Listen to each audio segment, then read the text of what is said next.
Hi viewers, welcome to my channel.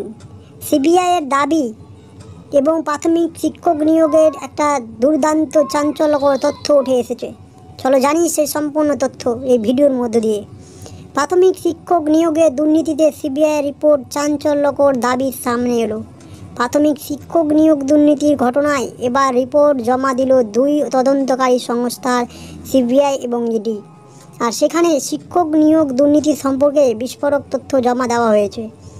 রিপোর্টে CBI দাবি করছে, S Basu Roy and company শুধুমাত্র একটি স্টাম্প, এর আড়ালে বেআইনি নিয়োগ করা হতো।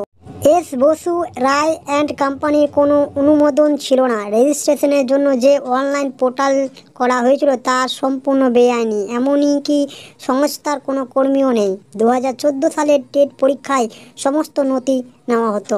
সিবিআই রিপোর্টে আরও বলা হয়েছে, সিঙ্গেল রোল নম্বরে মাল্টি রেজিস্ট্রেশন করা হয়েছিল যাতে আসল পরীক্ষার্থীদের চিহ্নিত না করা যায়। অয়নশীল বলেন, ওমারশিট কেলেঙ্কারিতে অন্যতম অভিযুক্ত। তিনি এখন জেলে রয়েছেন। তাকে গিয়ে জেরা করছেন সিবিআই। 17টি পৌরসভা দুর্নীতি করে নিয়োগ করেছেন অয়নশীল। মঙ্গলবার সিবিআই আদালতে জানালো, পুড়িয়ে ফেলা হয়নি ওই সব ওমারশিট।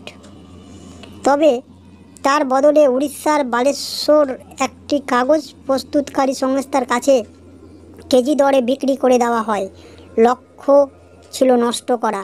ওই সংস্থা জানান, 2018 সালে তারা 200 কুইন্টালের বেশি ওমারশিট নষ্ট করে ফেলা হয়েছে।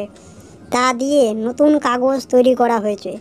প্রসঙ্গতভাবে উল্লেখ করে বলেছেন, প্রাথমিক শিক্ষক নিয়োগ প্রক্রিয়ায় প্রাথমিকের পরীক্ষার যে ওমারশিট দেখার পর নম্বর দেওয়ার দায়িত্ব দেওয়া হয়েছিল এস বসু অ্যান্ড রায় কোম্পানিকে। নিয়োগ দুর্নীতির কাণ্ডে এর আগে সিবিআইয়ের তরফে দাবি করা হয়েছিল, অযোগ্যদের চাকরি পাইয়ে দেওয়ার নেপথ্যে হাত রয়েছে সংশ্লিষ্ট সংস্থার 2 কর্মী কৌশিক মাঝি এবং পার্থ সেনকে গ্রেপ্তার করা হয়েছিল। সমস্ত প্রাথমিক শিক্ষক নিয়োগ দুর্নীতিতে সিবিআইয়ের সেই চাঞ্চল্যকর তথ্য এবার কোর্টের সামনে আসছে। দেখা যাক কী হচ্ছে সেই সম্পূর্ণ তথ্য নিয়ে এবং কতটা উত্তীর্ণকারী দুর্নীতি থেকে মুক্ত পাওয়া যায়। তো বুঝতে পারলেন আজকের সেই বিভৎস চাঞ্চল্যকর রিপোর্ট। Thank you.